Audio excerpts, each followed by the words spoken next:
आकाशवाणी दिल्ली से प्रस्तुत है कार्यक्रम स्वास्थ्य पत्रिका हमारी सेहत। आप सभी का स्वागत है स्वास्थ्य पत्रिका हमारी सेहत में। स्वीकार करिए शालिनी मित्तल का नमस्कार। श्रोताओं, आज के अंक में शामिल है भेंटवार्ता सोरियोसिस और लाइकन प्लैनस, साथ ही विश्व जनसंख्या दिवस पर जानकारी और साथ ही जानेंगे आई फ्लू के बारे में। शुरुआत करते हैं। सबसे पहले सुनते हैं भेंटवार्ता सोरियोसिस और लाइकन प्लैनस। हमारे विशेषज्ञ हैं doctor Chitra Vasu, senior medical officer homeopathy, department of Ayush, government of NCT, Delhi. आपसे बात कर रही हैं राजलक्ष्मी। डॉक्टर चित्रा वासु आज हमारे साथ उपस्थित हैं आकाशवाणी के स्टूडियो में। आप एक होम्योपैथी एक्सपर्ट हैं, आपका स्वागत है। Thank you. डॉक्टर साहब, जैसा कि हम जानते हैं कि त्वचा हमारे शरीर का एक बहुत ही महत्वपूर्ण भाग है, तो हम जानना चाहेंगे आपसे कि त्वचा से संबंधित रोगों के बारे में आप कुछ बताएं कि कौन कौन से रोग त्वचा से संबंधित हैं। त्वचा हमारी शरीर की, आपने बोला, सही बोला, first line of defence mechanism है हमारी बॉडी की।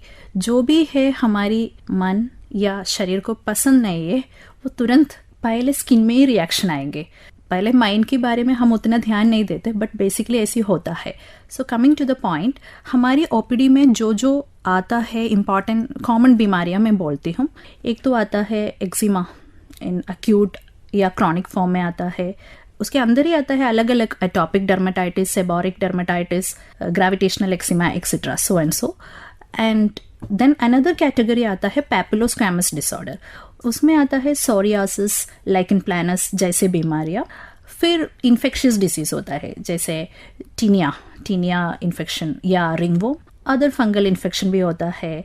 जी, तो जैसा कि आपने कहा, आज हमारा जो चर्चा का विषय रहेगा वो मुख्यतः सोरियासिस और लाइकन प्लैनस के बारे में रहेगा।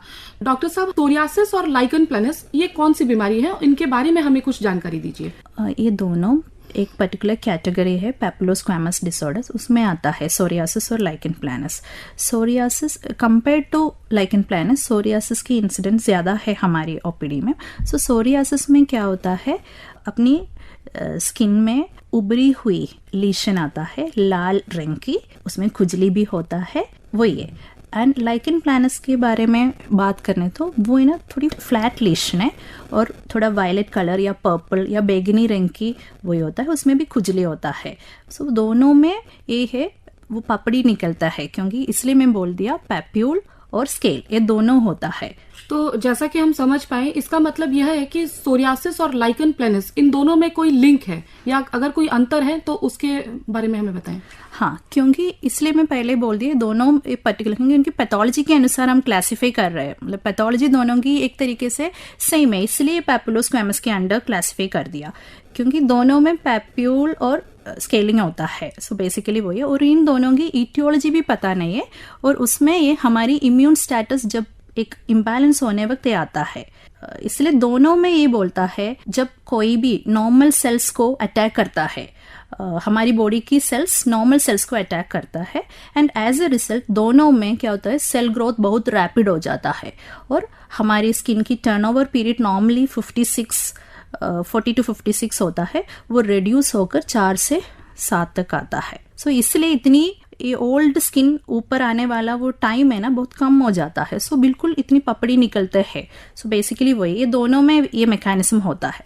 तो जी, आपने इसके कारण बताए। इसका मतलब मैं ये समझूं कि सोरियासिस जिसको भी होगा, जिस भी मरीज को होगा, क्या लाइकन प्लैनस होने की संभावना बढ़ जाती है? बिल्कुल, ऐसी नहीं चांसेस नहीं देखा आज तक, क्योंकि अलग अलग बीमारी है ना, अलग अलग है। और इनके बीच में कोई विशेष अंतर आप बताना चाहेंगी? रंग की हम पता कर सकते हैं, क्योंकि ये सोरियासिस बिल्कुल मैंने बोला, वो पैप्यूल उभरी हुई लीशन है, और उसमें खुजली होता है लाल रंग के, और उसमें ब्लीडिंग पॉइंट्स होता है। अगर वेन यू अब केस अटेंड करने वक्त है ना, आप पूछने वक्त पेशेंट खुजली कर उसमें ब्लीडिंग पॉइंट्स होता है, बट लाइकन प्लैनस में ये नहीं होता, वो थोड़ी वायलेट कलर, पर्पल कलर की लीशन होता है, उसमें ऐसी नहीं होता, और अपीयरेंस से हमें पता चल जाता है, when you attend the case हमें पता चल जाता है। तो शरीर के किन किन अंगों को ये प्रभावित करते हैं, और क्या ये किसी इंटरनल ऑर्गन को भी प्रभावित कर सकते हैं?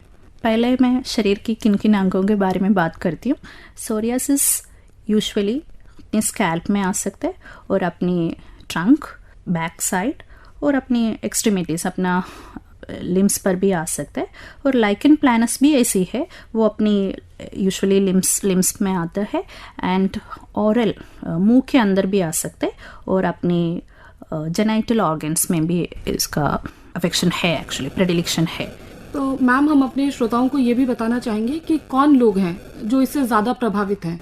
स्पेशली अगर हम प्रेग्नेंट वुमेन की बात करें या एल्डरली की बात करें, तो ये रोग, त्वचा रोग जो है, किसको ज़्यादा प्रभावित करता है या कौन लोग ज़्यादा प्रोन है इससे? इसकी मैं स्पेसिफिकली आंसर बोलना चाहती हूँ एज पर द लिटरेचर, क्योंकि सोरियासिस एक जेनेटिक प्रेडिलेक्शन है, ऑटोसोमल डोमिनेंट। कहने की मतलब है ये, अगर एक पेरेंट को है तो चांसेस है बच्चे को आने की, और ऐसा कोई जेंडर प्रेडिलेक्शन नहीं है, मेल को ज़्यादा फीमेल को ज़्यादा, ऐसा कुछ नहीं है। और बाइमॉडल डिस्ट्रीब्यूशन मतलब एक ही पर्सन की अर्ली लाइफ और लेटर लाइफ में भी सोरियासिस की एक्सरबेशन होता है। अगर लाइकन प्लानस की बात करते तो ऐसी कोई, ऑफ कोर्स उसमें भी है जेनेटिक वो ये, मगर females are more prone to the lesion. ऐसा कोई प्रेगनेंसी रिलेटेड ऐसा कोई मेंशनिंग नहीं है इन द लिटरेचर। बेसिकली वो ये। एंड कॉम्प्लिकेशंस के बारे में अगर if I am explaining, psoriasis की कॉम्प्लिकेशन है psoriatic arthropathy. Basically over a period of time वो अपनी जॉइंट्स को अफेक्ट कर सकते हैं। ये लाइकन प्लानस की जो कॉसेज है ना, उसमें मैं एक और पॉइंट ऐड करना चाहती हूँ। इनकी एसोसिएशन हेपेटाइटिस सी इन्फेक्शन से अभी है, मतलब प्रेडोमिनेंट अभी we can see it, there is an association with hepatitis C, वो एक इम्पॉर्टेंट थिंग है। और मैंने लाइकन प्लानस की एक सिचुएशन बोला, ओरल मतलब मुंह में, उसमें क्या होता है कभी कभी जो ओरल या डेंटल फिलिंग होता है ना, उसकी मेटल की वजह से एलर्जी की, उसी वो वाला केसेस में भी एसोसिएशन मिल सकते हैं हमें लाइकन प्लानस की।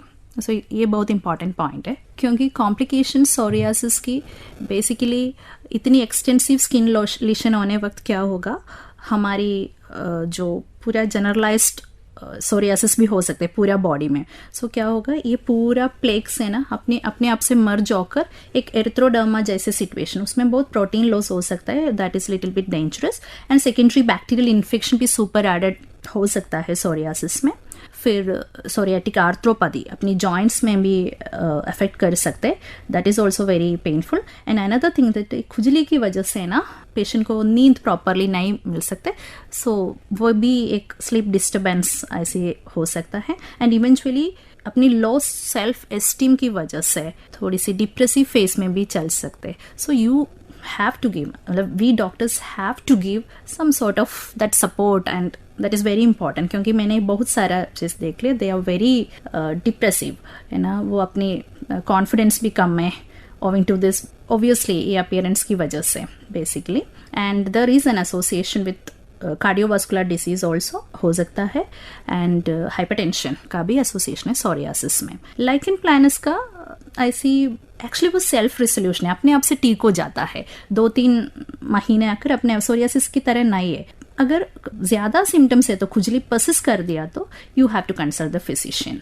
इसका होम्योपैथिक चिकित्सा में क्या इलाज है मेडिकल साइंस में? डेफिनेटली होम्योपैथी स्किन डिसीजेस के लिए सबको मालूम है बहुत अच्छा रिजल्ट देते हैं, और बिल्कुल अपनी ओपीडी में आने वक्त है ना, हम इंडिविजुअली केसेस अटेंड कर हम प्रिस्क्राइब करता है अपनी सिम्टम्स के अनुसार, जो पेशेंट्स की सिम्टम जो मेरे सामने आता है, नेचर ऑफ द पस्ट्यूल्स या नेचर ऑफ द प्लेक या बाकी पेशेंट की बाकी भी सिचुएशंस देखकर है ना, वी प्रिस्क्राइब एंड रिजल्ट हो जाता है। I am taking the theory, one of the theories by doctor Sigmund Freud. सबको मालूम है फ्रॉइडियन साइकोलॉजिकल थियरीज के बारे में।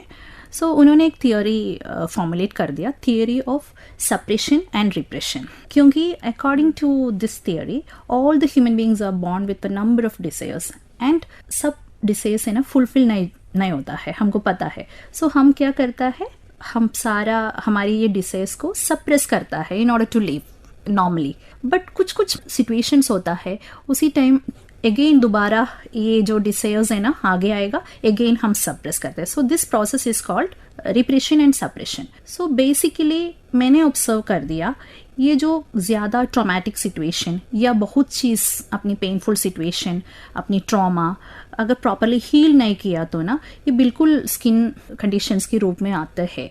सो वो लॉन्जिट्यूडिनल केस स्टडी लेने वक्त हमें तो ये पकड़ना है the true essence of a human being. So वो ट्रू एसेंस अगर पकड़ लिया तो for me it's very easy, क्योंकि मैं पेशेंट्स को कैटेगराइज करती हूँ whether the patient is over practical या ओवर सेंसिटिव या ओवर इंटेलिजेंट और ओवर कॉन्फिडेंट, क्योंकि एक बैलेंस, ये चारों चीज पर एक बैलेंस होना चाहिए। अगर बैलेंस नहीं है तो आप सोचिए, सेंसिटिव बिल्कुल नहीं है बट ओवर प्रैक्टिकल कैसी होगा, और ओवर सेंसिटिव है तो क्या होगा, कॉन्फिडेंस लेवल कम होगा।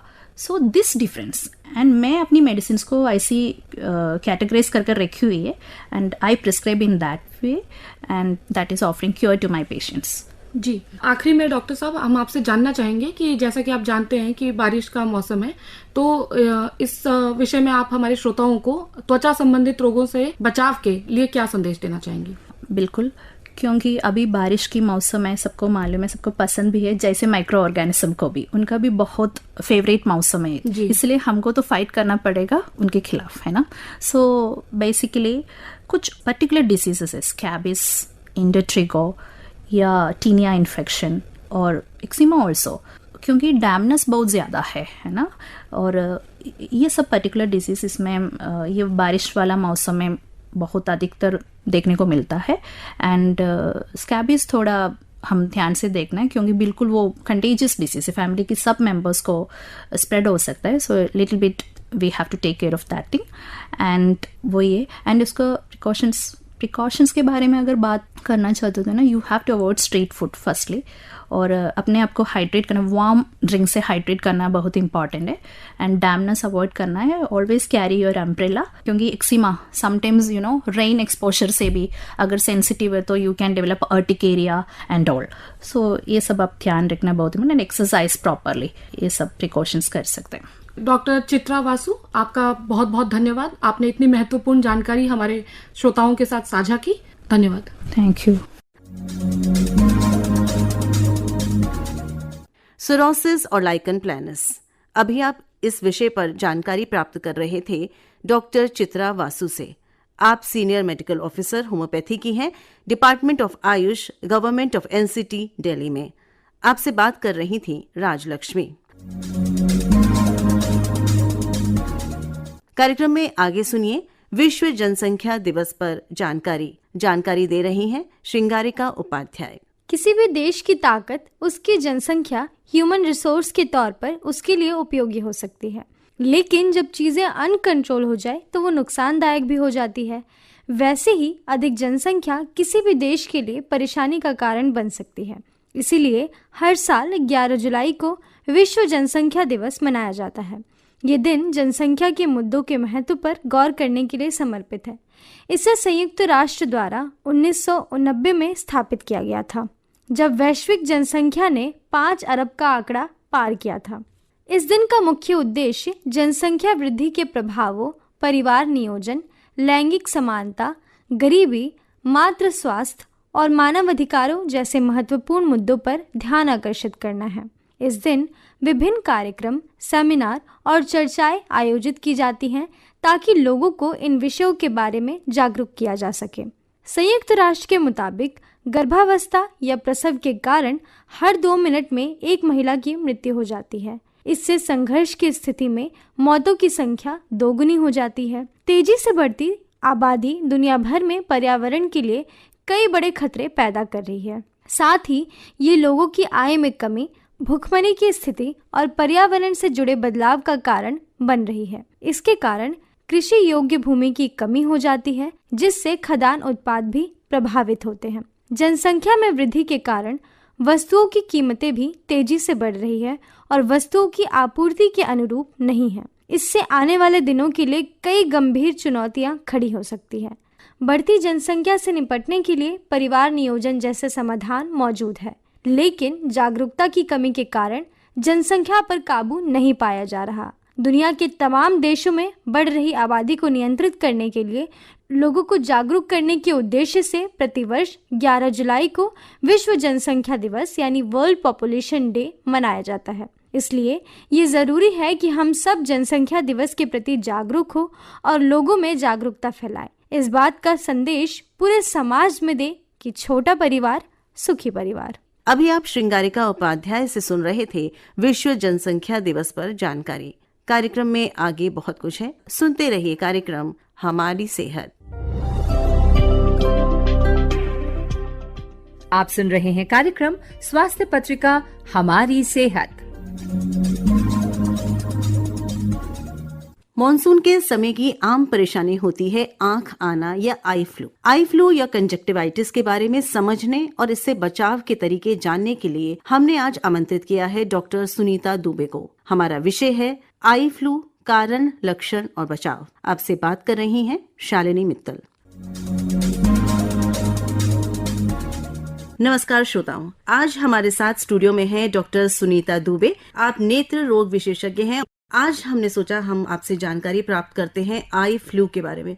तो डॉक्टर साहब, बहुत बहुत स्वागत है आकाशवाणी के स्टूडियो में आपका। हमारा विषय आज का है आई फ्लू, इसके क्या कारण हैं, क्या लक्षण हैं और इससे कैसे बचा जा सकता है। तो सबसे पहले मैं श्रोताओं के लिए यही जानना चाहूंगी कि ये आई फ्लू होता क्या है। और हम बहुत सुनते हैं जब भी मौसम बदलता है कि फ्लू बहुत हो जाता है, तो क्या उससे इसके क्या सिमिलरिटीज हैं और how it is different? So eye flu मतलब कॉमन जो फ्लू हम कहते हैं, जो कि मॉनसून के बाद ज्यादा होता है, उससे रिलेटेड है। जैसे कि कॉमन फ्लू वायरस की वजह से होता है, तो आई फ्लू का भी मेन रीजन वायरल इन्फेक्शन होता है। और viral infection of the conjunctiva, इसको इसकी टर्मिनोलॉजी या टेक्निकल टर्म कंजंक्टिवाइटिस है, जिसमें कंजंक्टिवा जो कि आंखों की बाहर की लेयर है उसमें इन्फेक्शन हो जाता है और सूजन आ जाती है। और मोस्टली एज आई सेड इसका कारण होता है वायरल इन्फेक्शन, बट ये बैक्टीरियल इन्फेक्शन की वजह से भी हो सकता है या फिर एलर्जी की वजह से भी हो सकता है। पर अभी इसका मुख्य कारण वायरल इन्फेक्शन है।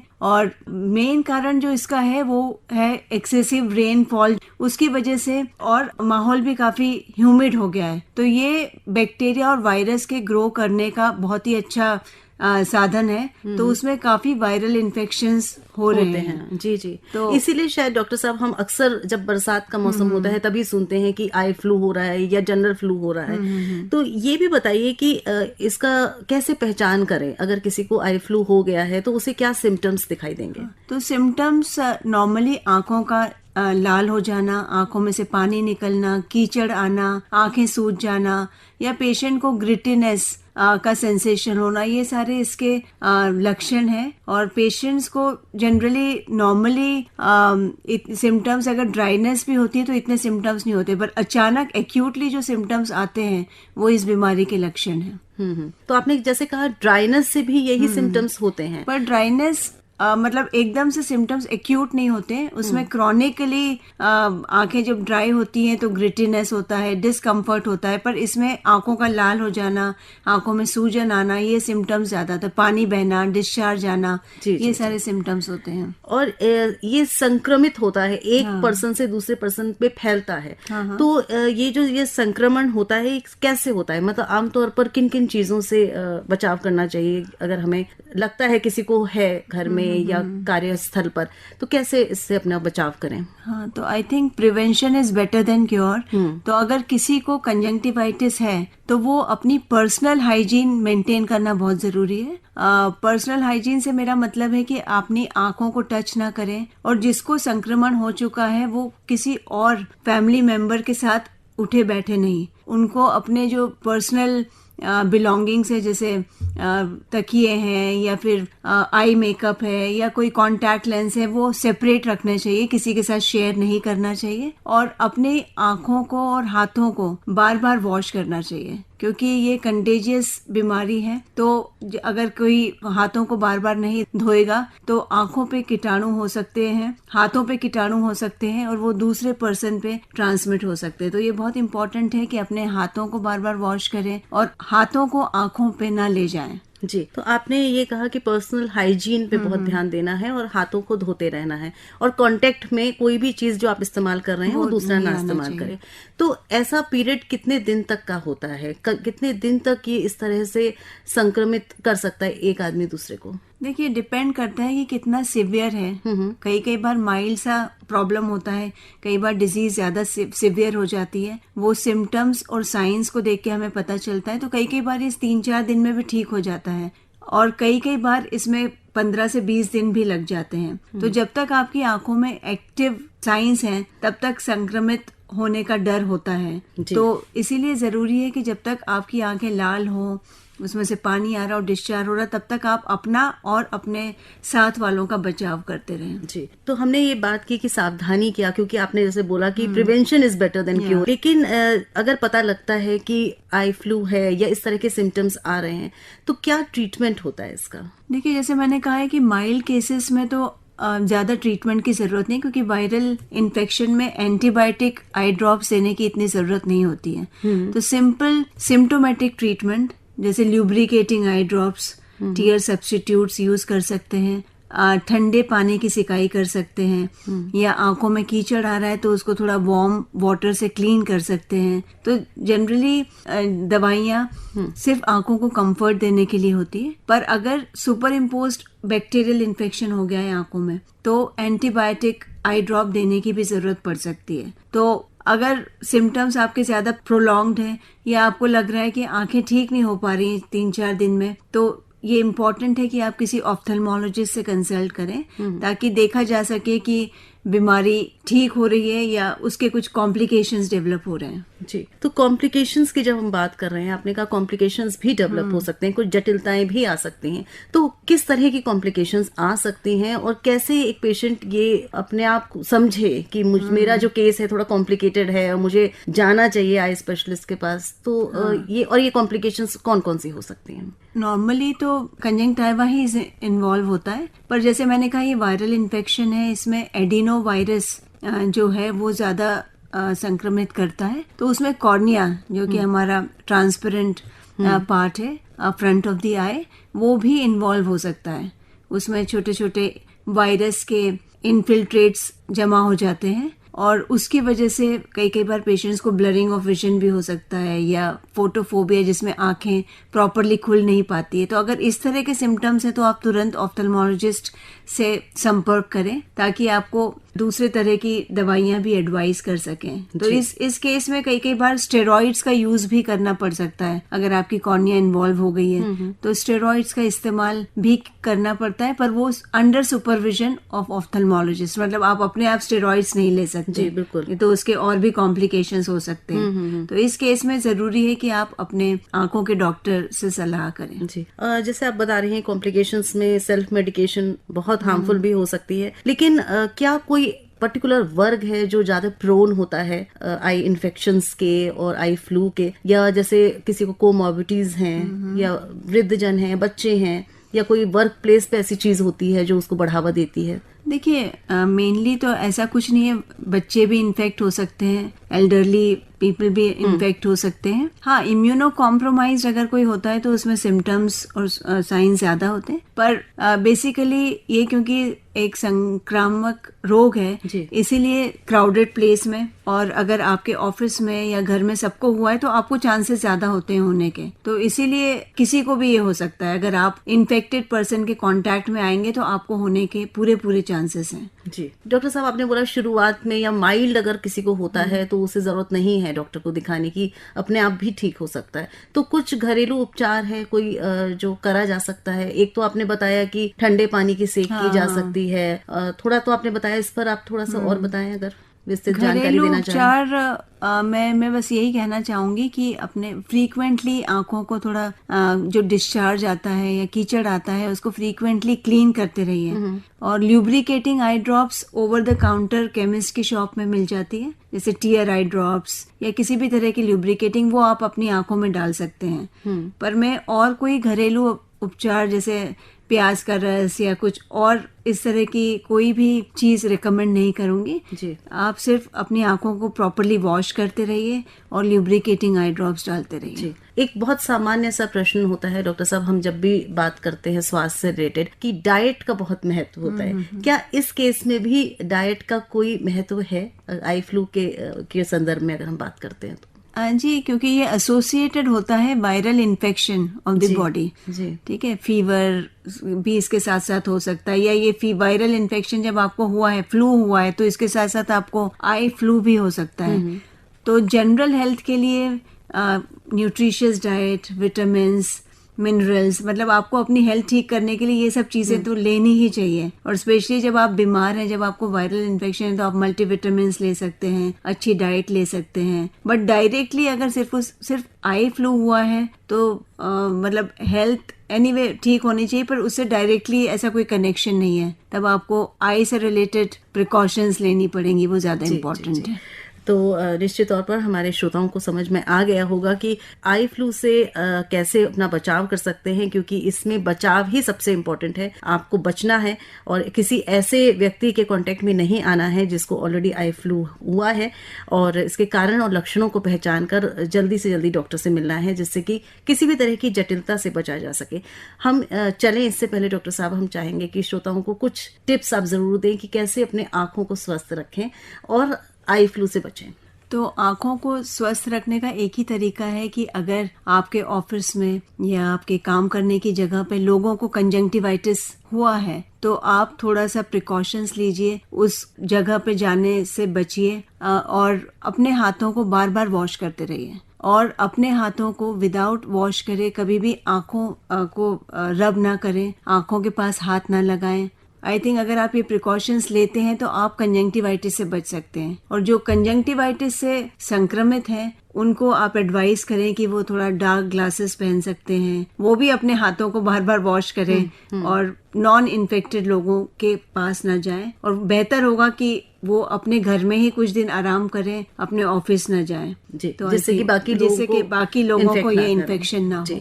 बहुत महत्वपूर्ण जानकारी आपने आई फ्लू के संबंध में डॉक्टर साहब हमारे साथ साझा करी। हमारे साथ स्टूडियो में रही डॉक्टर सुनीता दुबे, जो कि नेत्र रोग विशेषज्ञ है, और आज हमने विस्तृत तौर पर डॉक्टर साहब से जाना कि आई फ्लू के क्या कारण होते हैं, लक्षण, और कैसे इससे बचा जा सकता है। आप हमारे साथ आकाशवाणी के स्टूडियो में रहीं और इतनी महत्वपूर्ण जानकारी आपने हमारे साथ, हमारे श्रोताओं के साथ साझा करी, इसके लिए हम बहुत बहुत आभारी हैं। धन्यवाद। आई फ्लू, कारण, लक्षण और बचाव। अभी आप इस विषय पर डॉक्टर सुनीता दुबे, नेत्र रोग विशेषज्ञ से ली गई ये भेंटवार्ता सुन रहे थे। आपसे बात कर रही थी शालिनी मित्तल। दोस्तों, आपको हमारा कार्यक्रम कैसा लगता है? इस कार्यक्रम में और आप क्या सुनना चाहते हैं? आप हमें लिख सकते हैं, फीडबैक दे सकते हैं। हमारे कार्यक्रम में कोई सुझाव देना चाहें, अपनी प्रतिक्रिया देना चाहें, तो आप हमें मेल कर सकते हैं। नोट कर लीजिए हमारी मेल आईडी healthairdaily@gmail.com। इसके अलावा भी अगर आप हमें कोई सुझाव देना चाहते हैं, कोई विषय के बारे में अतिरिक्त जानकारी चाहते हैं, तो हमें अवश्य लिखिए। फिर मिलेंगे अगली बार। तब तक के लिए स्वीकार करिए अपनी दोस्त शालिनी मित्तल का नमस्कार।